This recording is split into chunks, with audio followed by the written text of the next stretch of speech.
সরকারি চাকুরির ক্ষেত্রে বৈষম্যের অবসানে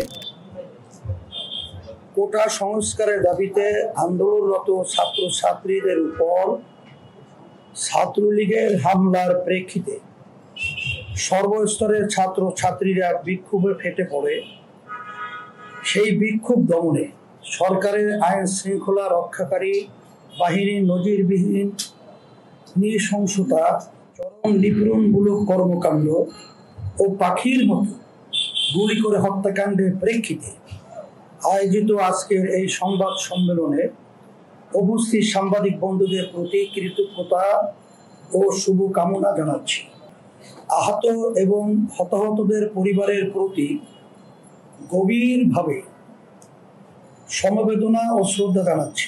যারা অন্যায়ভাবে জুলুম, নির্যাতন, হামলা, মামলা ও হয়রানির শিকার হয়েছেন বা হচ্ছেন, তাদের পাশে দাঁড়ানোর জন্য সকলকে আহ্বান করছি। যেসব সাংবাদিক বন্ধু হতাহত হয়েছেন তাদের প্রতিও শ্রদ্ধা, সমবেদনা ও সমর্থন জানাচ্ছি। 2018 সালে ব্যাপক ছাত্র বিক্ষোভের মাধ্যমে সমাধাকৃত একটি বিষয়কে অপ্রাসঙ্গিকভাবে সামনে আনা হলো। শিক্ষার্থীরা যখন এর প্রতিবাদে রাস্তায় নামা সহ নিয়মতান্ত্রিক আন্দোলন চালিয়ে যাচ্ছিল, তখন সরকারের শীর্ষ নেতৃত্ব শিক্ষার্থীদের তুচ্ছ তাচ্ছিল্য করে বক্তব্য দেন। প্রকারান্তরে শিক্ষার্থীদের রাজাকারের নাতিপুতি বলে অভিহিত করেন। ছাত্রী নির্যাতন সহ নির্মম সহিংসতা চালানো হয়। তৎপরবর্তীতে সেই আন্দোলন গণ আন্দোলনের রূপ নেয়, যা এক পর্যায়ে ক্যাম্পাস ছাড়িয়ে সারা দেশে ছড়িয়ে পড়ে। দেশের সকল স্তরের সাধারণ মানুষ স্বপ্রণোদিত হয়ে রাস্তায় নেমে আসেন। তারপরে ঘটনা প্রবাহ আপনারা জানেন।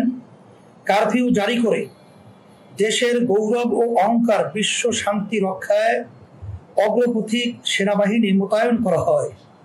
আমরা অবাক বিস্ময় দেখি যে বাহিনী বিশ্বজুড়ে মানুষের শান্তির জন্য নিজেদের জীবন উৎসর্গ করে, সেই বাহিনী বিভিন্ন স্থানে ব্যাংকার বানিয়ে নিজ দেশের নিরস্ত্র নিরীহ মানুষের দিকে রাইফেল তাক করে আছে। নজিরবিহীন এই দমন পীড়নে শিশু, কিশোর, নিরীহ নারী সহ এখন পর্যন্ত 2 শতাধিক ছাত্র জনতা হত্যাকাণ্ডের শিকার হয়েছে, যা প্রতিদিন বেড়েই চলছে। স্বাধীন বাংলাদেশে এত ব্যাপক, এত রক্তবহুল কোনো আন্দোলন আগে কখনো হয় নাই।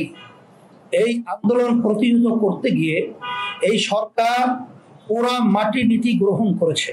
3 বার জাতীয় নির্বাচনে জালিয়াতি সহ নির্বাচন ব্যবস্থাকে হত্যা করা, সর্বক্ষেত্রে মাত্রাহীন দুর্নীতি, রিজার্ভের পতন সহ আর্থিক খাতে চরম ব্যর্থতা, দ্রব্য মূল্যের ঊর্ধ্বগতি সহ এই সরকারের ব্যর্থতার বোঝা এত ভারী যে আগের কোন সরকারের ব্যর্থতার পাল্লা এত ভারী ছিল না। তারা জনতার ক্ষোভের কারণ বুঝতে চেষ্টা করছে না, নিজেদের সংশোধন করারও চেষ্টা করছে না, বরং তারা জনতাকে দোষারোপ করছে। রাজনৈতিক দলগুলোর উপরে আবারও দমন পীড়ন শুরু করেছে। আন্দোলনের ছাত্র নেতৃত্বকে তুলে নেওয়া, শারীরিক নির্যাতন করা ও ভয়ভীতি দেখানো অব্যাহত রেখেছে। শত শত মামলা করে বিরোধী দলের হাজার হাজার নেতা কর্মীকে আটক করা হয়েছে। গায়েবী আসামি করে আরো হাজার হাজার মানুষকে আটক করার গভীর ষড়যন্ত্র চলছে।